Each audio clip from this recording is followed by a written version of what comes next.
네, 수요 성경 공부에 나오신 우리 성도님들의 주의 이름을 축복하고 또 사랑하고 환영합니다. 오늘 함께 나눌 말씀은 누가복음 21장 말씀이지요. 예수님이 공생의 마지막 부분에 이제 성만찬을 하는 그 장으로 들어갑니다. 어쩌면 우리의 매일의 삶이 성만찬이지 않을까. 그리고 우리가 걸어가는 길이 딱 주님이 가시는 길 가운데 딱 이와 같습니다. 성만찬을 통과해야 되고요. 그 다음에 겟세마네 기도처럼 그 기도가 통과에 들어가야 된다라는 거지요. 그 내용은 뭐냐면 십자가를 지기 전에 우리 주님이 걸어가셨던 것처럼 성만찬은 죄의 누룩을 제거하는 시간들이라면 겟세마네 기도는 하나님의 뜻만 바라보는 어떻게 보면 0점 조종할 수 있는 그 시간이 겟세마네 기도이지요. 그래서 우리가 날마다 주의 십자가를 지고 나갈 때 우리 안에 누룩을 제거하는 성만찬과 그리고 예수님의 겟세마네 기도처럼 주의 뜻만 온전히 바라볼 수 있는 그 기도가 우리에게도 필요하지요. 자, 21장에 보면 갑자기 두 랩돈을 낸 한 과부가 등장을 합니다.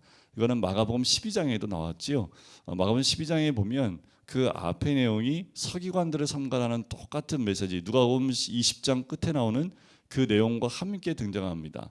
외식하는 자들. 하지만 겉으로 보이는 것보다 더 중요한 것은 가난한 과부가 두 랩돈을 냈는데 그는 전 재산을 낸 것이다 라고 축복하시면서 그의 진실한 마음 또 자기의 모든 것을 쏟아부은 그 과부가 다른 많은 것을 낸 사람보다 더 많이 냈다라고 하면서 칭찬하시는 내용이 등장을 하지요. 보이는 것이 아니라 더 중요한 것은 그 마음의 중심이 중요한 것을 말씀해 주십니다. 어떤 사람들이 와서 그러면서 또 뭘 하냐면 성전을 가리켜서 아름다운 돌과 또 헌물로 꾸민 것을 말해요. 5절에 보니까 21장 5절에 보니까 그것에 대해서 예수님 말씀하시죠. 돌 위에 돌 하나도 남아있지 않고 다 무너뜨려지리라. 실제로 AD 70년에 타투스 로마 그 대장에 의해서 이 예루살렘이 침략을 당하게 되고 성전이 다 무너지는데 그 터까지 남아있지 않을 만큼 돌 위에 돌 하나도 남아있지 않을 만큼 다 무너지게 되는 것이 경험되게 됩니다. 자, 이때를 이야기하시면서 그럼 어떤 징조가 있겠습니까? 라는 질문이 마태복음과 마가복음과 똑같이 와요. 미혹받지 않게 주의하라. 이게 큰 타이틀이지요. 미혹받지 않는 겁니다. 자, 미혹하는 사람들이 많이 와요. 난리 소리, 소유의 소문들 여러 가지 많이 있을 텐데 미혹받지 말라는 겁니다. 두려워하지 말라는 거예요. 일이 있지만 끝은 아니다 라고 말씀을 하고 있는 겁니다.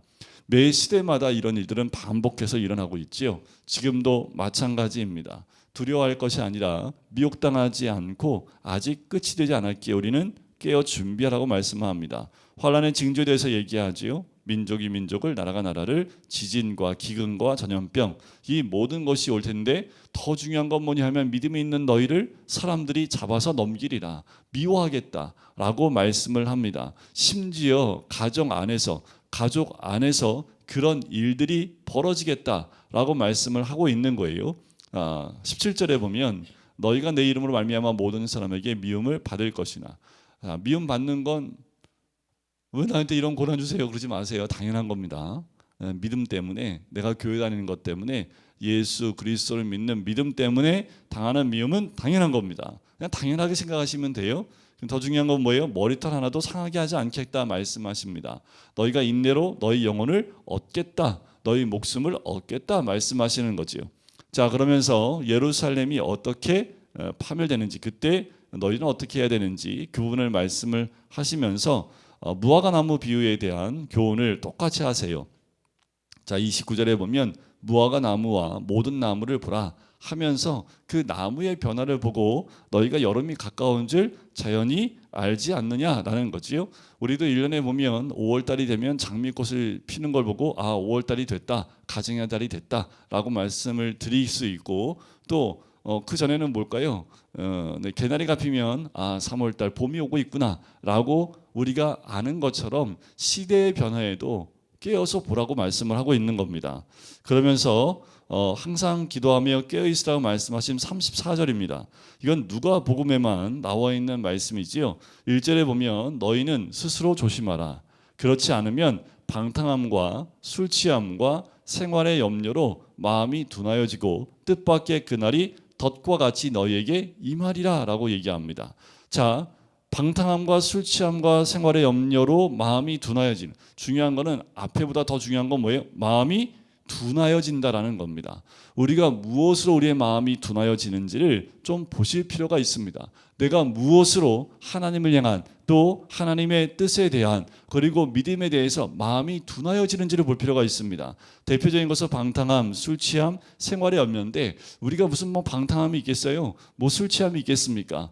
단지 생활의 염려로 우리의 마음을 뺏길 때가 많겠지요. 그래서 마음이 둔하여지지 말라고 주님 말씀을 하고 있습니다. 더불어서 뭐라고 말씀하시냐면, 이날은 모든 지구상에 있는 모든 사람한테 임해요. 36절에 보면, 이러므로 너희는 장차 올 이 모든 일을 능히 피하고 인자 앞에 서도록 뭐하라고요? 항상 기도하며.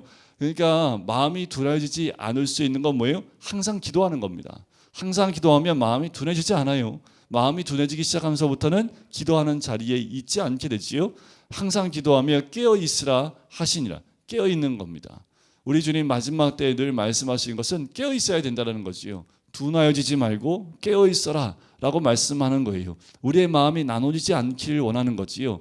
무슨 일이 있어도 여러분들 마음이 그 어떤 것으로 둔하지지 말고 깨어서 그 마지막 때를 기도로 준비하는 자가 되어야 된다라고 말씀을 하고 있는 겁니다. 근데 우리 수시로 잘 넘어지지요.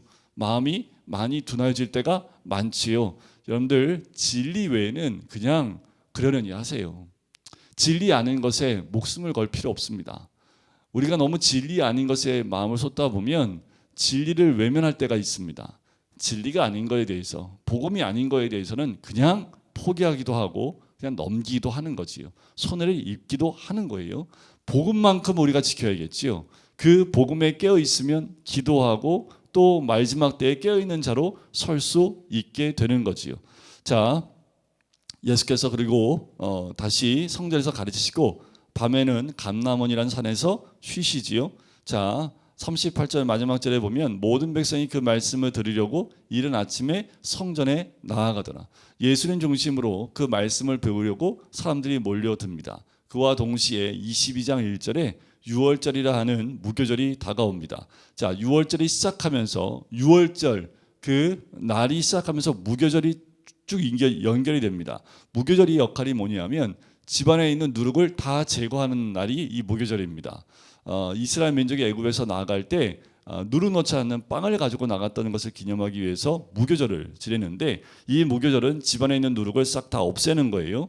그리고 무교절은 무교병만 먹는 날입니다. 누룩을 넣지 않는 그 빵을 먹는 거지요. 이때에 대제사장과 서기관들이 뭐합니까? 예수를 무슨 방도로 죽일까라고 궁리하기 시작을 합니다.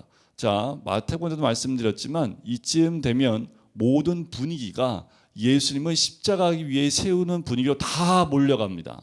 자, 분위기 자체가요, 위기의 순간을 느끼게 해주는 부분인데, 갑자기 예수를 어떻게 죽일까 방도를 모색을 하는데, 3절에 보면 그때 한 유다가 가룟 유다가 나타나서 어떻게 내가 너 돈 주면 내가 넘기겠다는 일이 아다리가 딱 맞습니다.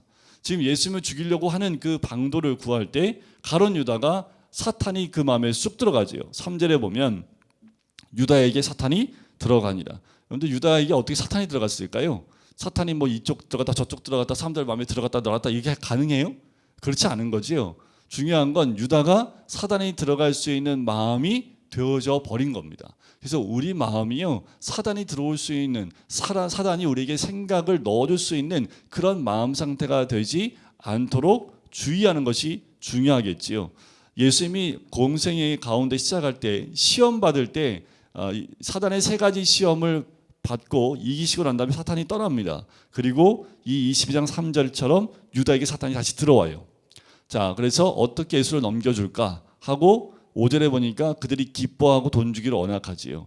예수를 죽이는데 기뻐하는 이들의 모습을 봅니다. 이와 동시에 예수님이 마지막 만찬을 준비하기 위해서 7절에 보면 무교절 날이 이른지라 8절에 베드로와 요한을 보내서 우리가 마지막 만찬을 준비할 그 장소를 준비케 하지요. 이게 마가의 큰 다락방이라고 이야기하기도 합니다. 이제 마지막 만찬을 합니다. 우리가 성만찬을 기념하는데 마찬가지로 이렇게 이 마지막 만찬을 통해서 우리에게 성만찬이라는 그 시작되게 된 거지요. 자, 엄밀히 보면 이날을 통해서 유월절이 마지막이 됩니다. 구약을 대표할 수 있는 그 유월절이 마지막임과 동시에 최초의 성찬식이 되게 하심을 통해서 구약 시대가 끝나고요, 새로운 능력의 시대가 되게 하시는 것을 성만찬을 통해서 우리에게 선포하시는 거예요. 그래서 우리한테는 유월절이 중요하지 않지요. 더 중요한 건 성찬식이 중요했기 때문에 성만찬을 우리가 함께 예배 시간마다 나누게 되는 이유가 여기에 있습니다. 자, 만찬을 준비하고 들어가요. 그래서 똑같이 다른 복음서 좀 다르게 잔을 먼저, 그 다음에 잔떡잔으로 가는 좀 특이한 구조이긴 하지만 실제로 이 유월절에 이 포도주를 4잔을 받습니다. 총 4번 잔을 받는데 첫 번째 포도주는요, 한 잔을 받을 때 쓴나물과 함께 먹고 마시면서 시편 113편 14편을 노래를 합니다. 두 번째 포도주 잔을 받으면서 양고기와 무교분과 함께 먹습니다. 세 번째 포도주 잔은 시편 115편부터 18편까지의 노래를 함께 찬양하며 노래하며 세 번째 포도주를 받고요. 네 번째 포도주 잔은 성만찬 제전 시 사용했던 잔, 그 잔을 통해서 이제 네 번째 잔을 마십니다. 자, 이렇게 뭐 여러 번의 잔을 받게 되는데, 특별히 성만찬에서는 우리가 마태복음과 마가복음처럼 떡을 먼저, 그 다음에 잔을 받는 거지요. 이 모든 것들은 뭐예요? 새 언약을 주님과 피로 세우는 것이다 라고 보시면 됩니다. 아까도 말씀을 드렸지만 누가복음에서는 이 기간 22장 안에서 성만찬을 앞뒤로 해서 누룩을 제거하는 시간들을 가지세요. 첫 번째 뭐냐면 성만찬이 끝나고 난 다음에 21절을 보면, 그러나 보라, 나를 파는 자의 손이 나와 함께 상 위에 있도다 하면서 누룩을 제거하는, 바로 가룟 유다를 제거하는 것으로 시작을 하지요. 자, 주님은 사도들 가운데 누룩을 제거하기 원하셨습니다. 하지만 그래 잘라내는 것이 아니라 주님은 여러 번의 기회를 가룟 유다에게 주시지요. 요한복음에도 나와요. 다른 복음에도 나옵니다. 가룟 유다로 돌아오게끔 하기 위해서 지금 이 말씀을 한 것도 가룟 유다가 회개하고 돌이키기 위해서 이 말씀들 하고 있는 것을 보게 되지요. 어떻든 간에 누룩을 제거하시는 모습을 봐요. 자, 이러고 난 다음에 24절에 보면 또라는 말이 나와요. 또 그들 사이에 그중 누가 크냐는 다툼이 일어난지라. 또 누룩이 일어나지요. 제자들 가운데 보이지 않는 누룩을 이 24절에서 딱 들여버립니다. 큰 자 논쟁이에요. 계속 이들 10년 가운데 있었던 이 누룩과 같은 누가 크냐, 이거 갖고 싸우는 거. 그런데 우리는 뭐 갖고 싸웁니까? 여러분들 부부 싸움은 뭐 갖고 싸우십니까? 자녀들하고는 뭐 갖고 싸우십니까? 여러분들 말씀 외에는 그냥 다 내려놓으시고 뭘 이렇게 싸워요. 저도 싸우지만 뭐 싸울 일 있지요. 싸울 일 있지만 여러분들 뭐 갖고 주로 싸우십니까? 자, 어쩌면 이런 것들이 우리로 하여금 누룩을 발견케 하기 위해서 이런 논쟁이 일어나게 한 것일 수도 있다라는 거지요. 자, 그러면서 예수님께서 이걸 아시고 그들에게 26절에 보면 큰 자는 젊은 자, 다른 데는 어린아이라고, 또 마지막이 되어야 된다라고 작은 자에 대한 얘기를 했지만 여기서는 큰 자는 젊은 자와 같고 다스리는 자는 섬기는 자와 같을지니라 라고 말씀을 하지요. 그래서 28절에 너희는 나의 모든 시험 중에 항상 나와 함께한 자들인즉 칭찬도 하시지요. 그러면서 콕 집어서 시몬을 딱 이야기하십니다. 31절에 보면 시몬아 시몬아 보라 사탄이 너희를 밀가부로 하려고 요구하였으나, 시몬만 얘기한 게 아니죠. 자, 보라 사탄이 너희를이라고 얘기를 해요. 하지만 콕 집은 건 뭐예요? 베드로를 콕 집지요. 자, 본명을 사용하지 않는 것은 이 베드로가 육신의 연약함을 드러낼 때 예수님이 주로 썼던 본명의 이름입니다. 그래서 베드로의 본명인 시몬이라는 이름을 쓰는데 청구하였다라고 하지요. 자, 요구하였다라는 말이 나오지요. 사단이 베드로를 실족하게 하려고 강하게 역사할 것을 의미하는 말이기도 합니다. 하지만 예수님 뭐예요? 32절에 내 믿음이 떨어지지 않기를 위해서 기도했다라는 거지요. 자, 베드로가 넘어질 것은 확실한데 이것에서 베드로가 완전히 넘어지지 않게 하기 위해서 그에게 미리 말씀하시는 거지요. 그래서 베드로에게 위로와 소망을 주시면서 회개할 것을 촉구하시는 내용이 여기에 나와 있는 거지요. 자, 예수님은요 이런 거예요. 이렇게 이 부분을 이렇게 얘기합니다. 예수님은 키를 사용해서 가라지를 가려내시지만 사단은 키를 사용해서 알곡을 가려낸다라는 거예요. 그러니까 계속해서 사단이 하는 건 뭐냐면 키질하면서 알곡을 골라내서 알곡을 자기같이 뭐로 만드는 거예요? 가라지로 만들려고 하는 거고, 주님은요 이 키질을 통해서 가라지를 구분해 내는 거지요. 자, 이것도 어떻게 보면 그와 같은 역할이겠죠. 34절에 베드로야 내가 네게 말하노니 오늘 닭 울기 전에 네가 3번 나를 모른다 부인하겠다. 똑같이 말씀하시면서 뒤로 넘어가면서 뭐라고 말씀하시냐면 이제 산으로 올라가시는 주님의 모습이 나옵니다. 39절을 보세요. 자, 여기서 다른 복음서와 나오지 않는 한 단어가 딱 들어가는데 예수께서 나가사 습관을 따라 감난산에 가시매라는 거지요. 자, 이 말이 꼭 들어가 있어요. 습관을 따라 들어가셨다는 얘기가 나옵니다. 자, 예수님이 예루살렘을 한 번 올라가지 않았다는 것을 요한복음을 통해서 알 수 있습니다. 그리고 예수님께서는 습관을 따라 늘 기도하러 가셨던 장면들을 누가복음에도 요한복음에도 마가복음에도 또 마태복음 각 복음서마다 예수님이 기도하러 가시는 자리는 항상 나옵니다. 그러니까 그건 뭐예요? 그냥 습관을 따라가는 거예요. 그런데 우리는 습관 따라서 어디 갑니까? 교회 오시는 줄 믿습니다. 그런데 습관 따라가는 것이 내 영적 상태라고 보시면 돼요. 우리가 습관 따라 어떻게 하고 있는지를 점검해 보실 필요가 있지요. 자, 예수님은 습관을 따라서 감난산에 가셔서 겟세마네 동산에서 기도하시는 모습을 보게 됩니다. 자, 첫사람 아담은요 에덴 동산, 똑같은 동산의 모티브가 있지요. 에덴 동산에서 반역했지요. 순종하지 못했습니다. 이 세상의 죄와 사망이 초래하게 만들었습니다. 하지만 마지막 아담이신 예수 그리스도는 똑같은 동산이에요. 하지만 겟세마네 동산에서 복종하고 믿는 자들을 위해서 생명과 구원을 선물로 주시는 그 동산이 되었지요. 우리 삶에 똑같아요. 에덴 동산, 보기 좋고 또 하나님의 창조한 모든 것이 흘러넘치는 풍족한 동산이지만 순종이 없는 타락이 있는 동산으로 갈 건지, 정말 척박한 겟세마네 동산이지만 그것은 하나님 뜻만 오로지 남아 있어서 그 뜻을 선택하는 겟세마네 동산을 선택해 가야 될지, 그것은 우리의 믿음의 선택에 달려 있는 거지요. 자, 유혹에 빠지지 않도록 기도하라라고 말씀하지요. 그리고 다른 복음서와 똑같이 내 원대로 맛이 없고 아버지의 원대로 되게 원하나이다 하면서 다른 복음서에 나와 있지 않은 누가복음에 나오는 기사가 43절과 44절에 나옵니다. 천사가 하늘로부터 예수께 나타나 힘을 더하더라. 예수께서 힘쓰고 애써 더욱 간절히 기도하시니 땀이 땅에 떨어지는 핏방울같이 되더라. 자, 이 부분을 의사들 가운데 이 증상에 대해서 뭐라고 하냐면 혈압이 응고되는 증상이다라고 하는데, 이게 이 의사들이 하는 그 전문어로는요 헤마티드로시스라는 단어를 씁니다. 이게 뭐냐면요 엄청난 정서적 긴장으로 미세한 혈관들이 땀샘들 속에서 파열되어 피와 땀의 합성물을 만들어내는 증상. 이게 굉장히 드문, 그러니까 아주 극도의 그 스트레스가 함께 오면 이 미세혈관에 있는 그 혈관이 땀샘들 속에서 터지는 겁니다. 그러니까 이게 뭐 큰 질병은 아니에요.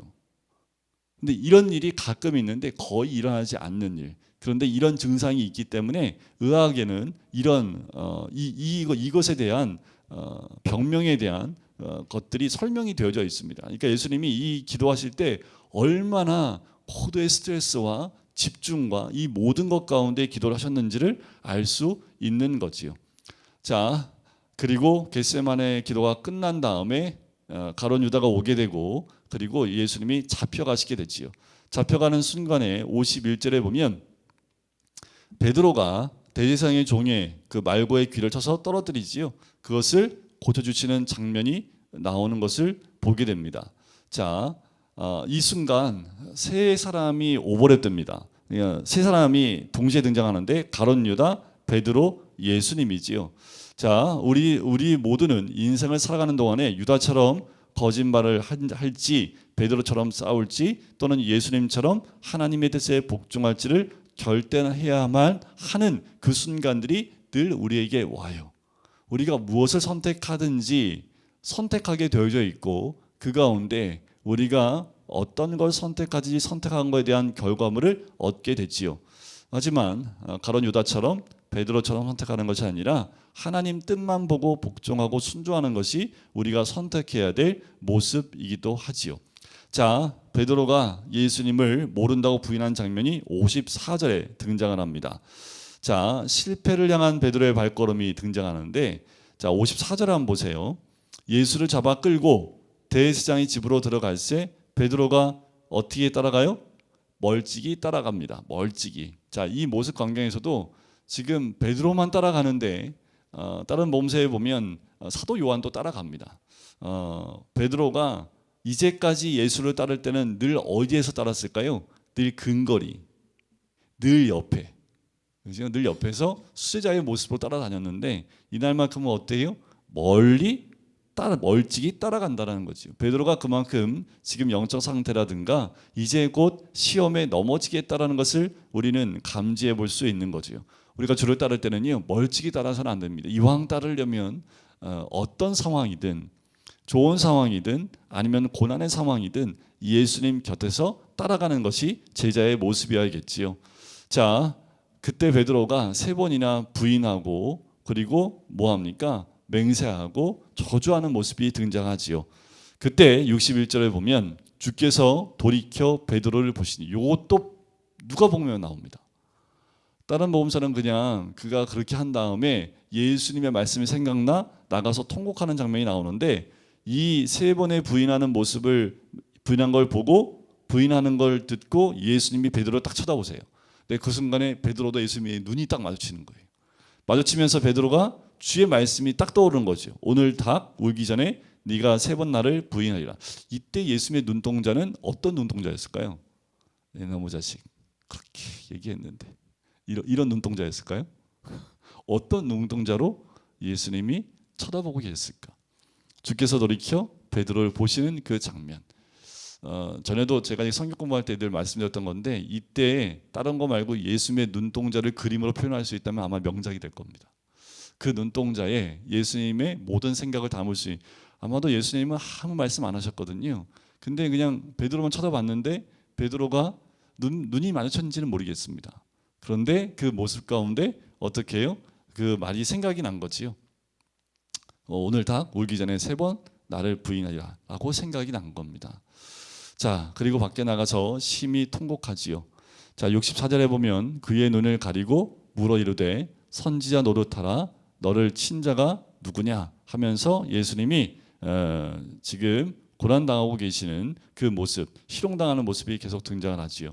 공회에서는 예수님이 십자가에 죽어야 된다는 그 판결을 내리고 23장으로 넘어갑니다. 이제 예수님이 이제 십자가를 지러 가시기 전에 빌라도에게 이제 고난을 당하시는 빌라도에게 이제 이 판결 받으시는 장면이 나오지요.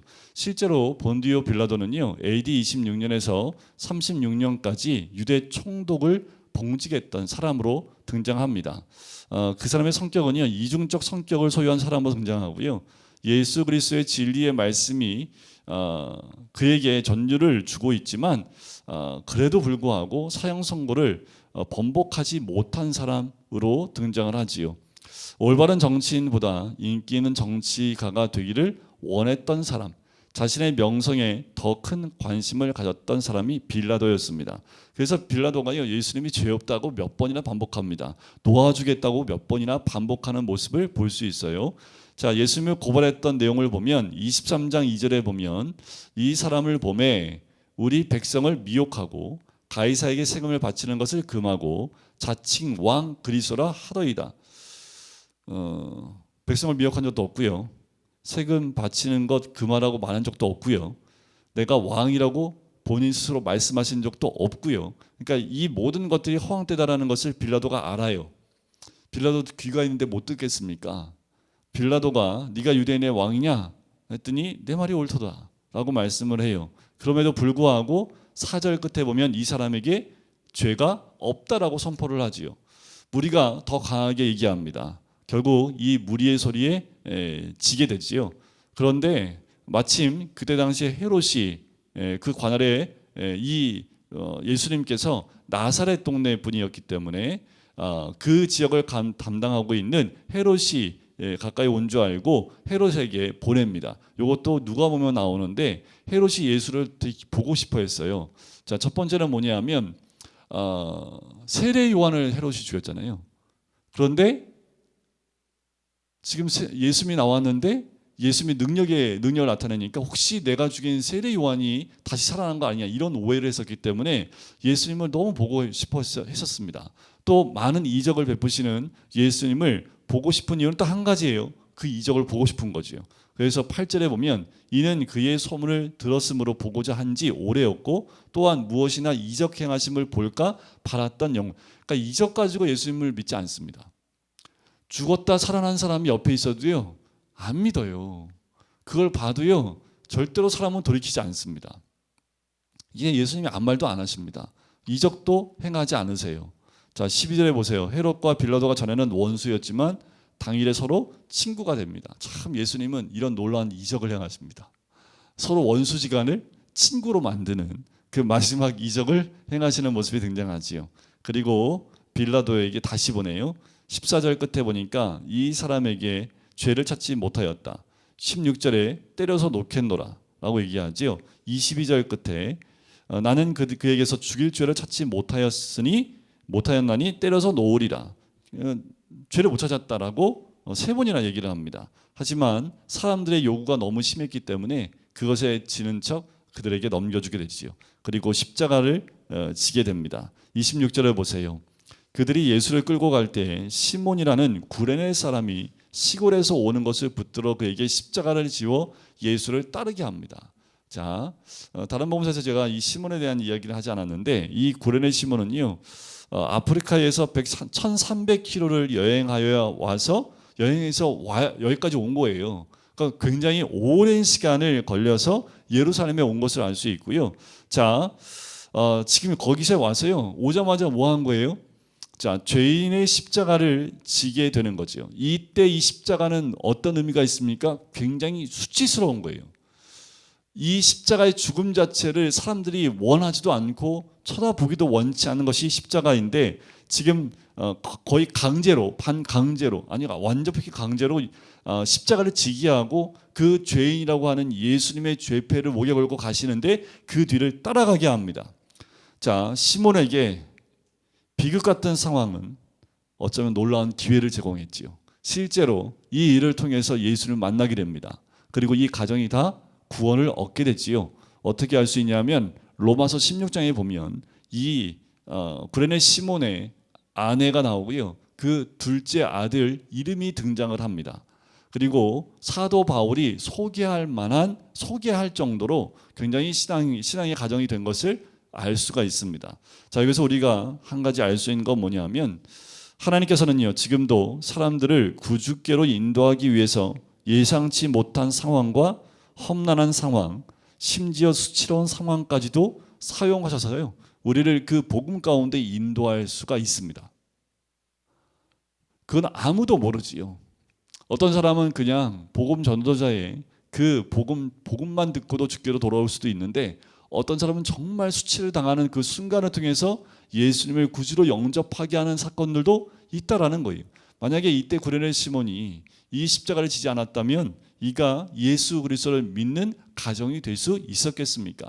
이때 당시에는 굉장히 수치스러운 일이었을지 모르지만 이 사건을 통해서 예수를 만났던 것처럼 지금 우리에게도 이와 같은 사건들로 찾아오실 수 있다라는 거지요. 자, 이렇게 따라가는데 슬피 오는 여자의 큰 무리가 따라오지요. 그때 28절에 보면 예루살렘의 딸들아 나를 위하여 울지 말고 너희와 너희 자녀를 위하여 울라 라고 얘기를 합니다. 지금 5월에 이 가정의 달이 돼서 우리가 5월 한 달 동안 울어야 된다면 우리 자녀를 위해서 울어야 되지 않겠습니까? 자, 31절 푸른 나무에도 이같이 하거든 마른 나무에게는 어떻게 되리요 하면서 마지막 그 여인들한테 마지막 때에 대한 얘기를 한 번 더 하시는 장면이 나오지요. 그리고 가상 7원이 나옵니다. 그 가운데 3가지가 나오지요. 34절 아버지 저들을 사하여 주옵소서 자기들이 하는 것을 알지 못합니다 라고 얘기하지요. 43절 내가 진실로 내게 이르노니 오늘 내가 나와 함께 낙원에 있으리라. 이번 고난 주간에 가상칠언을 하나하나 다 보았던 그 가상칠언입니다. 자, 그런데요, 다른 복음서와 다른 게 하나 있습니다. 뭐냐면 성소에 휘장이 찢어지는 것은 마태복음과 마가복음을 보면 예수님이 죽으시고 난 다음에 휘장이 찢어지는데, 누가복음은 휘장이 찢어지고 난 다음에 예수님이 죽습니다. 이게 좀 달라요, 순서가.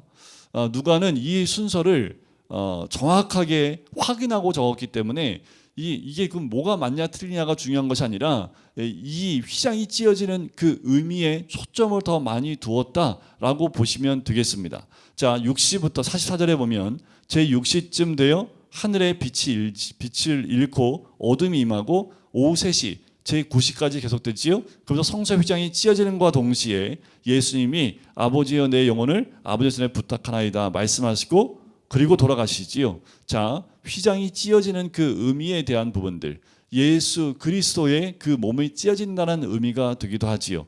이 휘장은 지성소와 성소를 가리고 있는 그 휘장을 의미합니다. 이 휘장은 그 지성소로 들어가는 것을 막는 거예요.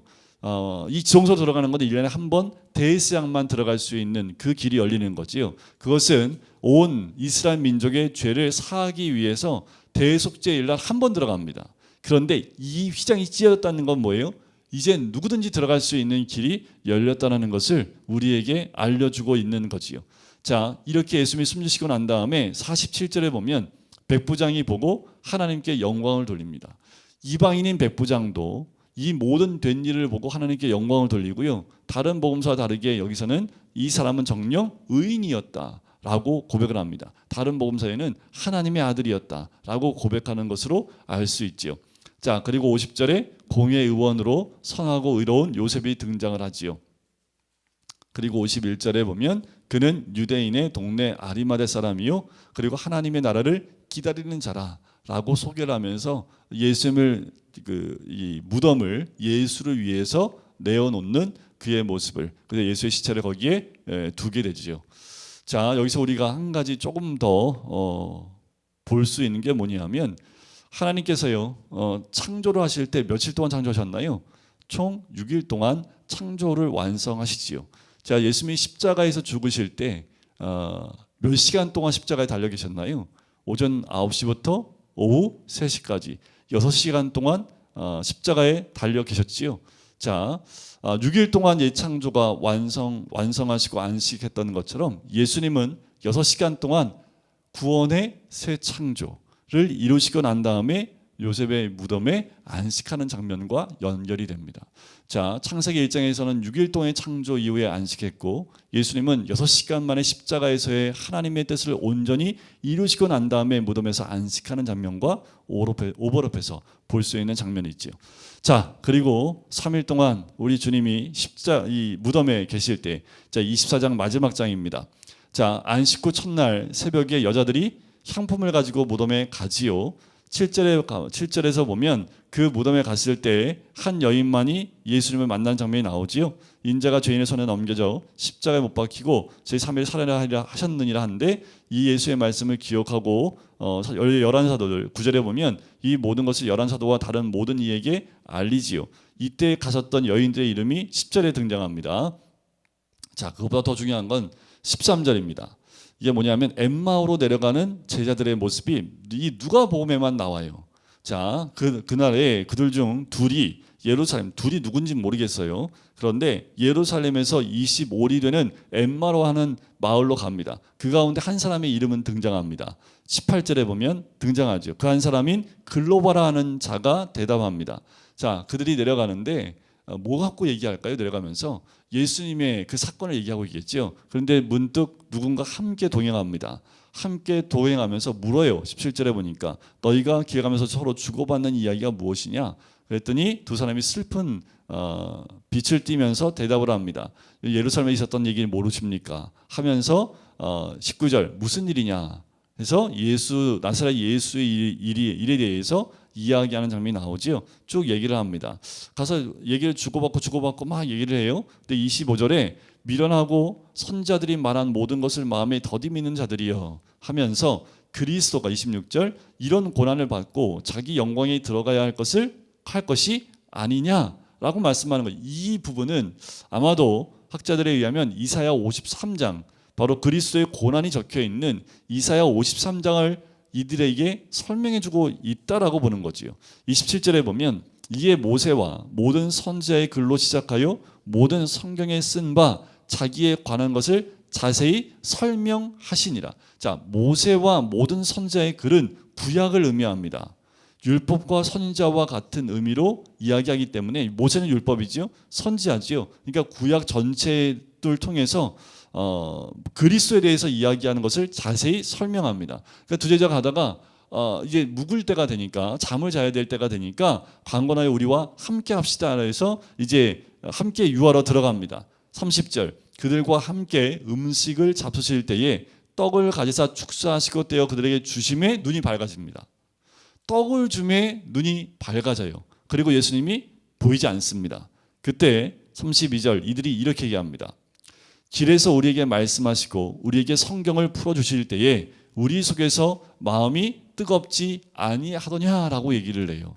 자, 예수님이 부활하시고 난 다음에도 제자들에게 뭘 말씀하시는 거예요? 구약에 있는 말씀을 풀어서 설명해 준 겁니다. 예수님이 나다라고 하면서 이적이나 능력을 나타내서 내가 예수야, 부활한 예수야라고 말씀하지 않습니다. 그걸 보여주지 않아요. 부활하신 이후에도 뭘 가지고 자신을 드러냅니까? 말씀을 통해서 드러내고 계시다라는 거예요. 그 말씀은 지금도 2000년이 지난 지금도 풀어서 우리에게 주어지고 있는 말씀.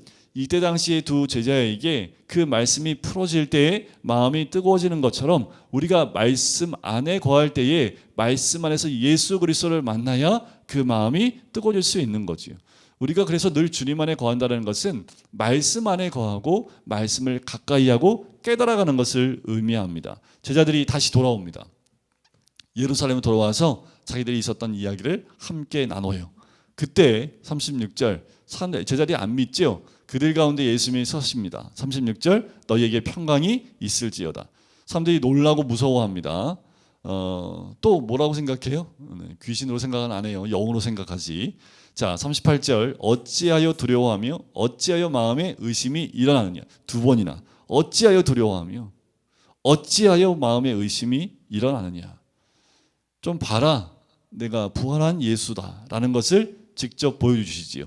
그리고 설명도 하시지요. 손과 발을 보여주세요. 그러면서 뭐라고 하시냐면 먹을 것이 있으면 가지고 오라 하면서 그들 앞에서 구운 생선 한 토막을 드시지요.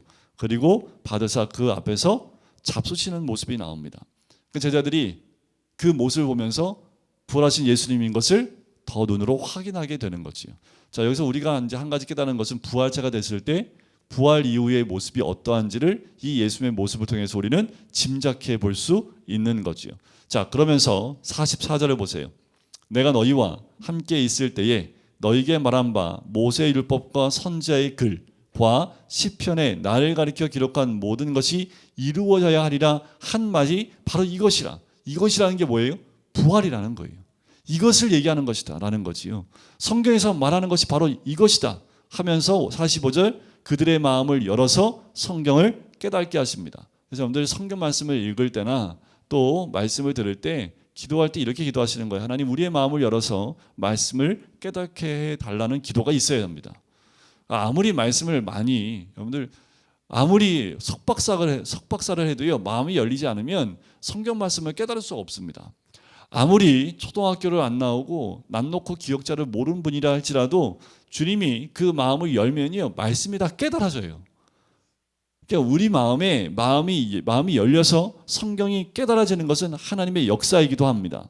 46절 이같이 그리스도가 고난을 받고 제3일에 죽은 자 가운데서 살아날 것과 47절 또 그의 이름으로 죄의 사함을 받게 하는 회개가 예루살렘에서 시작하여 모든 민족에게 전파될 것이 기록되었으니, 그러니까 뭐예요? 예루살렘을 떠나지 말라고 하신 거예요. 그리고 예루살렘에 성령의 오순절 성령 강림 사건이 임하는 것을 이미 말씀하고 있는 거지요. 48절 너희는 이 모든 일의 증인이라. 그러니까 우리가 해야 될 건 뭐예요? 이 증인의 모습을 가져야 됨을 이야기하고 있는 거지요. 볼지어다 49절 내가 내 아버지께서 약속하신 것을 너에게 보내리니 너희는 위로부터 능력으로 입혀질 때까지 이 성에 머물라. 그래서 예루살렘을 떠나지 않고 머물러지게 되는 이들의 모습을 보게 됩니다. 그 사도행전을 염두에 두고 쓰고 있는 거예요. 자, 누가복음 누가 썼다고요? 누가가 썼습니다. 사도행전은 누가 썼어요? 누가가 썼습니다. 그러니까 누가복음과 사도행전은 서로 연결이 되는 거예요. 그 누가복음 24장 끝부분과 사도행전 1장과 서로 연결이 되고 있는 것을 볼 수 있습니다. 그러니까 여기서 말하는 그 능력이, 위로부터 능력이 입혀질 때까지라는 말은 성령의 권능을 받는 것을 옷 입는 것으로 비유해서 말씀하고 있는 거지요. 그리고 50절부터 마지막 부분은 이제 사도행전에 나온 것과 이게 연결돼서 오버랩되는 모습으로 이제 이것과 함께 사도행전을 싹 넘어가는 모습으로 등장하는 거지요. 여러분, 부활하신 예수 그리스도가 우리 삶 가운데 늘 있지요. 부활하신 주님께서 어디든 우리와 함께하고 계시지요. 우리가 해야 될 건 뭡니까? 주님이 깨닫게 하시는 그 말씀 가운데 예수 그리스도의 십자가의 죽음과 부활을 말씀 안에 깨닫고 믿는 겁니다. 다른 거 없습니다. 이적을 통해서 우리가 믿어요. 이적을 통해서 우리에게는 믿음이 들어오지 않습니다. 예수님도 시작부터 끝까지 말씀을 가르치시고 또 말씀을 주신 이유는 믿음은 바로 말씀으로부터 비롯되기 때문에 그렇습니다. 우리가 다시 한번 깨닫고 주님 앞에 가야 될 것은 우리가 마지막 때에 우리가 미혹되지 않는 것도 말씀입니다. 마지막 때에도 우리의 마음을 지킬 수 있는 것은 말씀과 복음입니다. 예수 그리스도의 복음 외에는 우리 믿음이 흔들리지 않고 갈 수 있는 방법이 다른 방법이 없어요. 그러니까 매 순간마다 늘 주님 안에 거하는 것, 그리고 말씀 안에 거하는 것, 또 마음이 열려서 그 말씀을 깨닫게 되는 것, 그것이 바로 믿는 자에게 주어진 특권입니다. 우리가 주님 안에 거할 때 갖는 특권이 여기에 있기 때문에 우리 꼭 잊지 마시고 말씀 안에서 깨달아지고 또 말씀 안에서 주님이 우리를 어떻게 인도하시는지를 깨달음으로 나가는 것, 그것이 무엇보다 중요하겠지요. 여러분들, 이 5월 한 달 특별히 가정의 달입니다. 우리 가정들이 말씀 안에 다시 한번 세워지는 복된 이 한 달이 되었으면 좋겠고요. 그 말씀들이 개인을 깨우고 가정을 깨워서 복음 위에 세워지는 것, 그것이 각 가정의 목적이 되어야 될 줄 믿습니다.